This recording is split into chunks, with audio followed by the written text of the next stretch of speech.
Welcome to Sports Spectrum, the sports and faith podcast that brings Jesus back into the conversation. Here's your host, Jason Romano.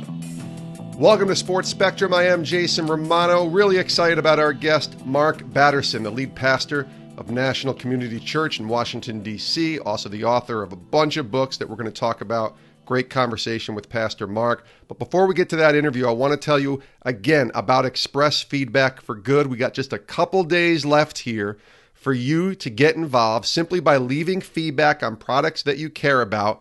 And each piece of feedback that you leave raises money for Sports Spectrum. It costs you nothing. All you're doing is clicking on a website, leaving a bunch of feedback, hitting submit, and you're done. And when you do that, each piece of feedback that you leave raises $2 towards Sports Spectrum. So you only got a couple days, but if you leave 100 pieces of feedback in the next day or two, and it takes about a minute to leave a piece of feedback. So if you spend a half hour, you can leave about 40 or 50 pieces of feedback. You raise $2 for each piece of feedback. So if you spend, 45 minutes and leave 100 pieces of feedback, you raise $200 for Sports Spectrum just by submitting your time and feedback. Here's how to do it with Express Feedback for Good. Text the letters EFG to 31996. Do it now if you're thinking about it. It's a really easy way to help. EFG to 31996 and help us create funding for Sports Spectrum so we can continue to spread the gospel through the lens of sport. Today on the podcast, really excited to welcome the lead pastor of National Community Church in Washington, D.C. He is Mark Batterson. Mark is also a New York Times best-selling author. His book, probably his most famous book, The Circle Maker. He's also written some other great books, including Chase the Lion and In a Pit with a Lion on a Snowy Day, which is probably my favorite title of any book I've ever seen or read.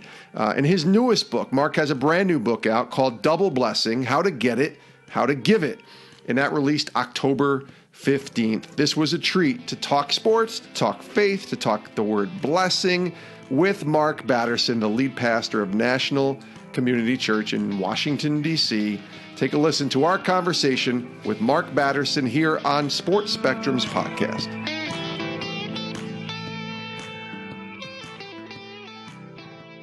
Mark, thanks for being here on the podcast. Yeah, absolutely, Jason. I love sports.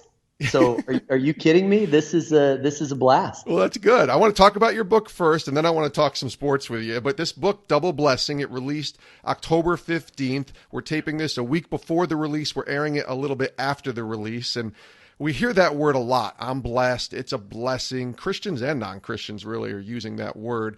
Tell us about the book, Double Blessing, and why you decided to write it. Yeah, well, it's not, I don't buy into hashtag blessed with a picture of an exotic vacation. Let's put it that way. I think our culture has reduced it to a very materialistic understanding of blessing, and it's so much bigger and so much better than that. And so, Jason, if you go all the way back to the beginning, yes, there is this thing called original sin, but guess what? Before original sin, there was original blessing. This is the very first thing God does, and so this is God's most ancient instinct. And I think that's hugely important, because if you get that sequence wrong, then I think you relate to God the wrong way. In fact, you might even relate to him out of fear instead of love, which is God's intention. And so I thought this was a book about gratitude and generosity. And I think I realized that really it's a book about rediscovering God's heart towards us. And it's a heart of blessing. Of that, I'm sure. I love it. The book is again called Double Blessing. It released October 15th. Now, there's a danger, I think, Mark, in the prosperity gospel. I hear about it a lot. It exists out there on some levels, and I think it's kind of obvious when it does present itself that if you give $100, you get 1,000 or something like that. This isn't what you mean by double blessing, right? It is not. It's not times two. And so, I pretty quickly debunked some of that health, wealth, and prosperity gospel. In fact, I would say that the blessing is God with us, God for us, God in us. And anything less than that is really devaluing the true blessing of being in relationship with God. Now that said, I think the blessing of God is the difference between the best I can do and the best God can do. And I want the best God can do. And so, and I believe that's God's heart, that he wants to bless us beyond our ability to ask or imagine. But we've got to position ourselves for that blessing. And that's really what the book is about. So this is a sports and faith podcast, and you just mentioned it. You love sports. So let's talk a little bit about your world of sports and intersect this conversation into the sports world. You have some great sports connections. I certainly saw on Instagram your love of sports. Recently, you posted a picture of you rocking a Cubs shirt at a Nationals game in D.C. And as we're taping this, the Nationals are in a battle with the Dodgers in the National League Division Series, and who knows where that'll end up. But tell us about your love of sports and kind of how that plays a part and a role in your life. Yeah, I love sports, and I grew up playing sports. In fact, my claim to fame, Jason, is I played college basketball, and I was a first-team All-American. Is that right? Yeah, and I usually pause there for about 5 seconds, and then I reveal the fact that it was the NCAA. Sure. And so the extra C stands for Christian, which is not as impressive. But I will tell you this: the older you get, the better you were. And I've got a couple of ACL reconstructions to show from my basketball days, but. You know, what has brought me great joy in recent years, I've done a couple dozen NFL chapels, connected with lots of professional and college coaches. Yeah. Last year did the opening day for John Harbaugh and the Ravens, as Chase the Line was their theme. And so honestly, as someone who loves to write and feels called to write, but loves sports, oh my goodness, those two worlds have kind of converged in a way that I would have never anticipated, 12 or 13 years ago when I started writing books. So it's been a fun journey. Well, that's what I wanted to ask you about Coach Harbaugh, too, because what does that mean to you? You're not writing the book Chase the Lion with the hope that an NFL team will adopt it as their motto. At least I'm guessing that's the case. But 2018, and the Ravens' motto is Chase the Lion. They got T-shirts. You come in and speak to the team. How did you first get connected with Coach Harbaugh, and what did that mean to you to have them choose Chase the Lion as their motto? Yeah, I mean, it's kind of surreal. But when I started writing, Jason, I prayed that the Lord would put the right book in the right hands at the right time. Yes. And so I've just seen God do that now a lot of times. We'll just put it at that. And I think John had read a book. I don't even think it was Chase the Lion. It might have been another book. But the book resonated with him. And so he said, hey, why don't you come up and opening day. And so this isn't even the final 53-man roster. This is the 90 guys who are trying out for the team. Training camp, He said, come up and just give us what you got. And then pretty fun when they last game of the year, they made the playoffs beating the Browns. And he's holding the lion spike that I gave to him. And so I've got some lion spikes that the Maasai tribe used to hunt lions, and that's how a boy would become a man. And so I think I'm the largest collector of lion spikes in the world, Jason. I bought everyone out. Someone went to a market in Kenya for me and bought as many as they could find. Wow. And what I do is I strategically give them to people that I feel like they embody what it means to be a lion chaser. And of course, Coach Harbaugh, I think, is one of those people for sure. Oh yeah, I've had the pleasure to meet Coach Harbaugh and his brother Jim, and they're both great guys and passionate guys. Let me ask you this, because do you have a fandom that you have an allegiance to? I saw you with the Cubs shirt at the Nationals game, so certainly I'm guessing you're a Cubs fan, but still, and a lot like my world, I guess, and having been around athletes for many years, I still root for my teams, but I also have gotten to meet so many people, coaches, players, former players, where you root for them to succeed and do well, but still have your allegiance to your teams. You have your teams that you're still rooting for? Oh, I very much have my teams, Jason. Who are they? Who are those teams, Mark? All right. Well, I'm complicated, but I think your listening audience is mature enough to understand what I'm about to say. Okay. Yeah. I was born in Minnesota, and one of my early memories is a Vikings game. In fact, it was a 3-touchdown fourth quarter where they beat the 49ers. I'll never forget it. And then we moved to Wisconsin, and I got some cheese in my blood. Now, those are long before the Favre days, and they were not winning very often. And so you are talking to someone who actually likes the two teams that hate each other, if you can believe it. The Vikings and the Packers. Yes, and people don't get it. And I tell them, listen, do you know anybody who has more than one child? And do they love them both? And the answer to that question, of course, is yes. So I actually don't like it when they play each other. I was just going to say, who do you root for when they play each other? It is not easy. I pray for a tie. There you go. That's such a fascinating thing to be rooting for two teams. I once met someone I'm a Dallas Cowboys fan, and I met someone who was a Cowboys and Redskins fan, and I just didn't get it. And it wasn't the explanation that was yours. It was more of, this is how I grew up, and I liked this player, and then I liked that player. I think actually fandom today, and I know you have kids and probably are sports fans. Fandom today is a little different because there's allegiances to teams, but there's allegiances to players, I think, even more, right? Yeah, it's true. And so Kirk Cousins was, of course, here in D.C. and was a great advocate of our D.C. Dream Center in Ward 7 and got to know him a little bit. He actually read In a Pit with a Lion on a Snowy Day when he was playing for Michigan State. And so kind of our connection goes way back. Well, now he plays for the Vikings, and I pretty consistently do their chapels, and it's been fun to connect with Kirk, no matter what uniform he's wearing. Right. And what happens is fandom becomes less about a stat sheet, and I actually pray for these guys. Sure. And as I have opportunity, try to disciple and know that in some small way, these books I'm writing, I don't know, they somehow resonate with athletes, and it just puts a smile on my face.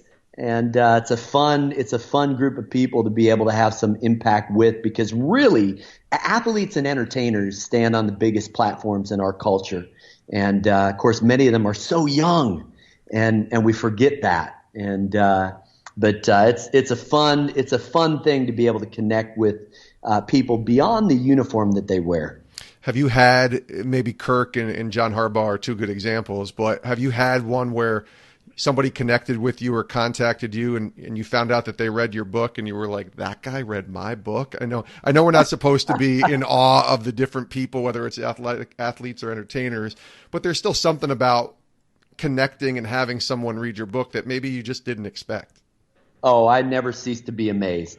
And it would be a crazy list of people, Jason. You know what's funny, though, is here I am in D.C., living on Capitol Hill, pastoring a church, a few blocks from the Capitol. And, not that I'm not impressed with political types. Sure. But you know what?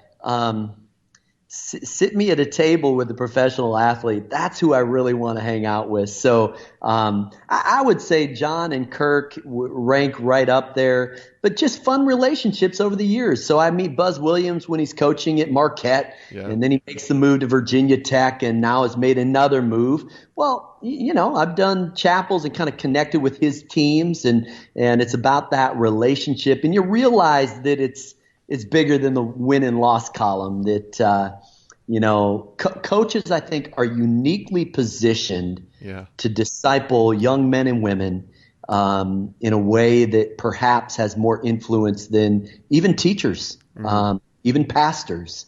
And so I really have learned to appreciate chaplains and then coaches who get it, and just fun to be able to connect with a cross-section of them.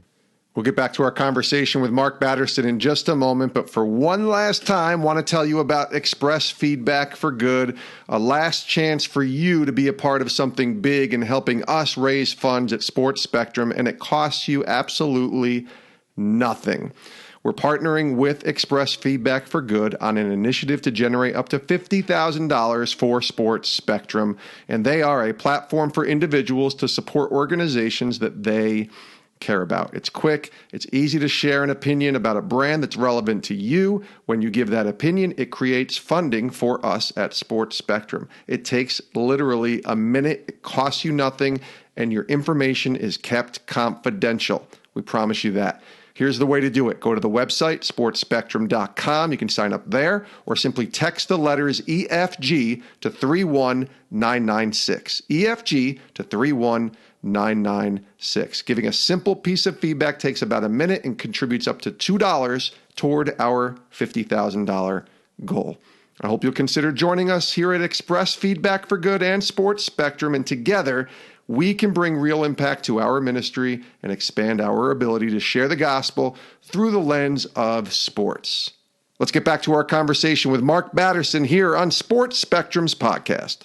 Mark Batterson is our guest here on Sports Spectrum. You wrote in your new book, Double Blessing, that success is, quote, handing the baton to those who come behind us and cheering them on as they run farther and faster than we did. That's hard for those in the sports world who are constantly chasing success, because in many ways, I think it's counterculture to the society that we live in, the I, me, mine, social media world that we live in. Can you share a little bit about maybe some of what you've learned about that idea, that countercultural idea of passing the baton to others? Yeah, I think discipleship is growing fruit on other people's trees. And so you've got this guy named Elijah who performs 14 miracles, but guess what? His protege, call it his prophetic chain. We'll call it a coaching tree or mentoring chain. It's a guy named Elisha who performs 28 miracles. Well, I think that's the measure of Elijah's success, not his number of miracles. It's not what you accomplish in your lifetime. In fact, I love this story, Jason. You know, as someone who went to the University of Chicago, there was a guy named Amos Alonzo Stagg who coached until he was 98. Yeah. In fact, he's in the basketball, in the college football Hall of Fame, in the basketball college Hall of Fame. Oh. And he coached till he was 98. He invented the huddle, the T formation, kind of invented the game of the game of football. And the batting cage, by the way. So brilliant guy. But you know what? A reporter once said to him, just complimented him after a successful season. And they did win 2 national championships. And by the way, they were the original monsters of the Midway, the University of Chicago, before the Bears stole that name. And so he was asked about his kids and how it was such a successful year. And he said this. He said, ask me in 20 years if I was successful, because we have to wait until we see how my players turn out. Wow. I love that perspective. It's about playing the long game. It's about, again, success is succession. It's about laying a foundation that, you know, sports does that. It lays a foundation, but usually for something else, unless you're a professional athlete who parlays it into a gig on the sideline or in the booth, right? You know, for most people, it's not their livelihood, their entire lives. And so I think seeing it really as a discipleship playground, so to speak, is a interesting way to think about coaching and sports and all of the above. I mentioned social media earlier in one of the Instagram posts that you have, and you're certainly active on social media.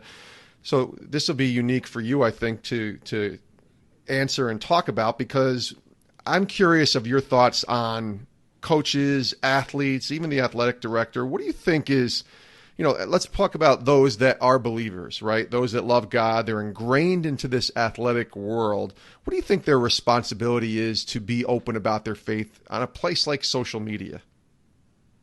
Well, I have probably more thoughts than we have time for. You know, one of the things, and I love social media, and I love following people. It helps me kind of keep a pulse on our staff, on my family, on the people that I care about.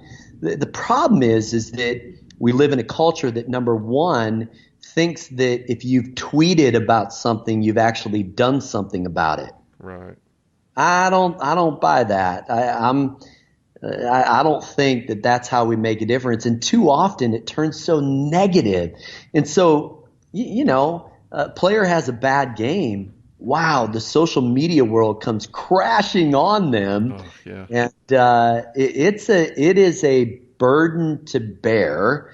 And I guess in light of the book I've just written, I don't know whether it's a blessing or a curse, Jason. I think the jury is still out. And I'd like to think that if properly stewarded, it can be a blessing.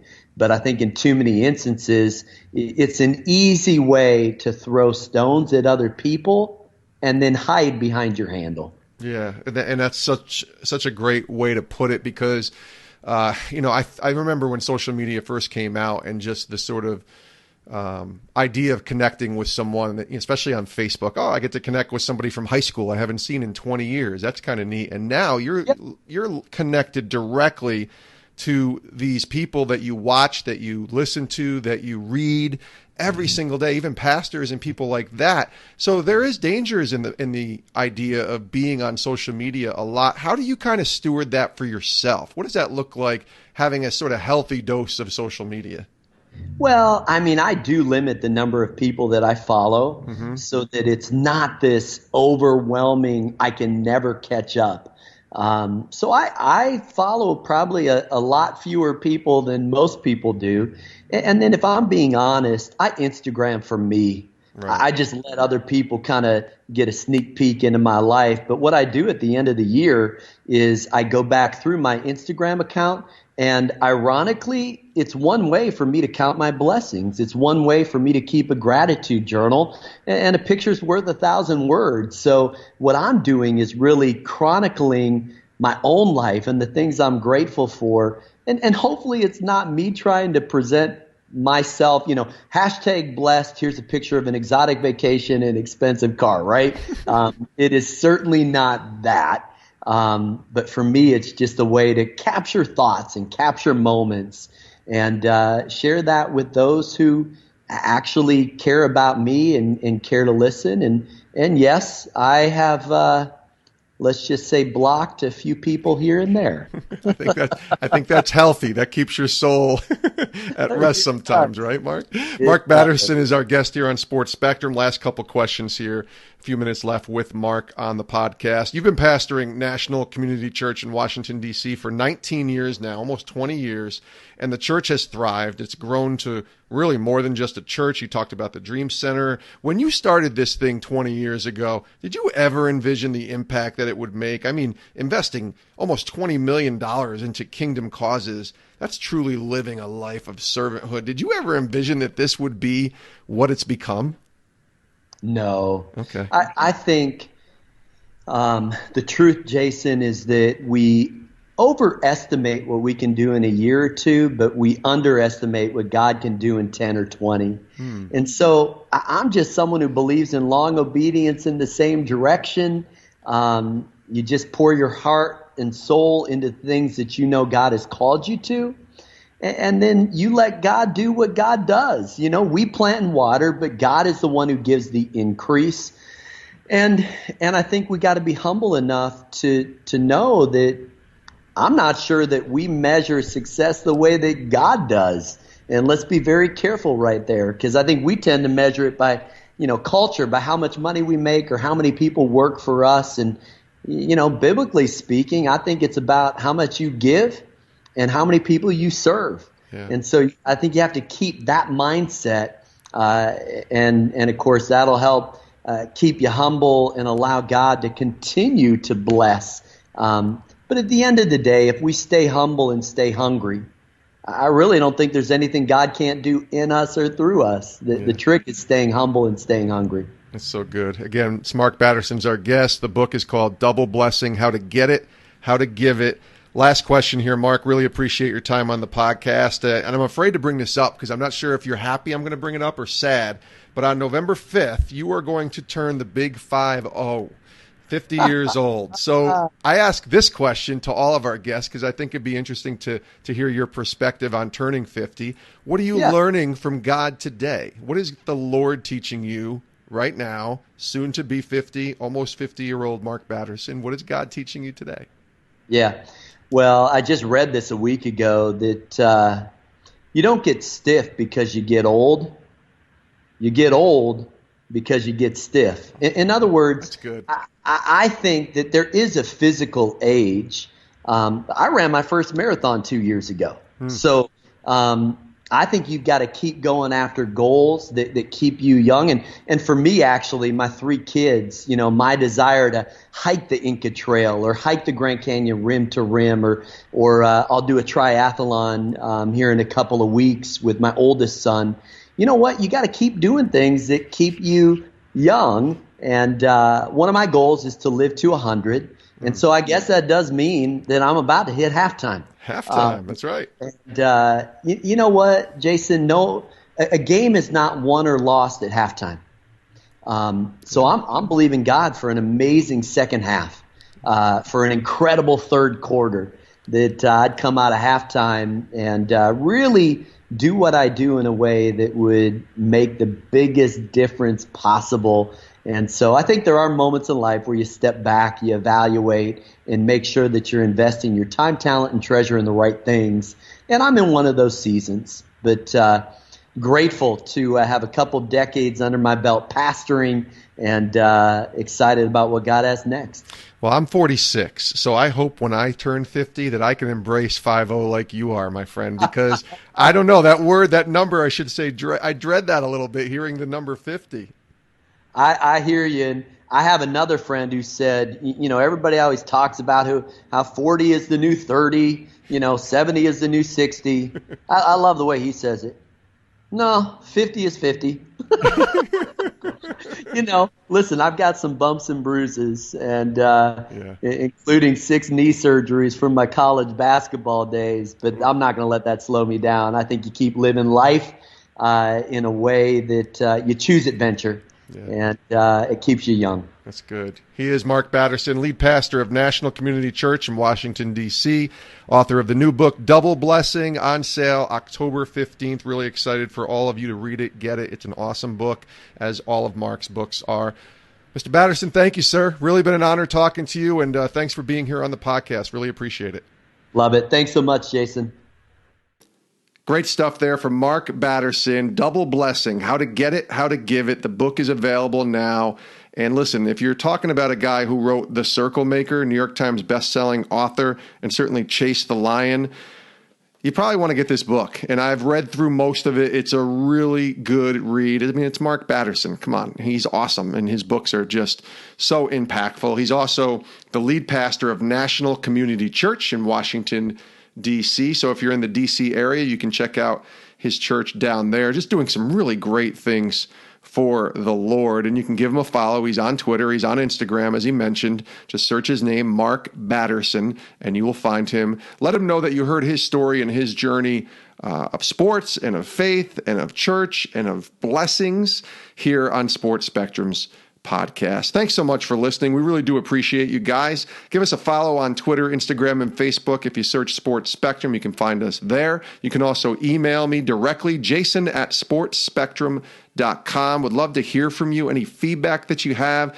any ideas for guests in the future, any thoughts about Mark Batterson or his book, please, love to hear from you. Email me, jason@sportsspectrum.com. And lastly, click that subscribe button. If this is the first time you've ever heard of Sports Spectrum or checked out our podcast, we're so grateful to have you here. Just click that subscribe button so you never miss an episode of the Sports Spectrum podcast. Again, thanks for listening. We'll see you next time with a brand new episode. Have a great rest of your day.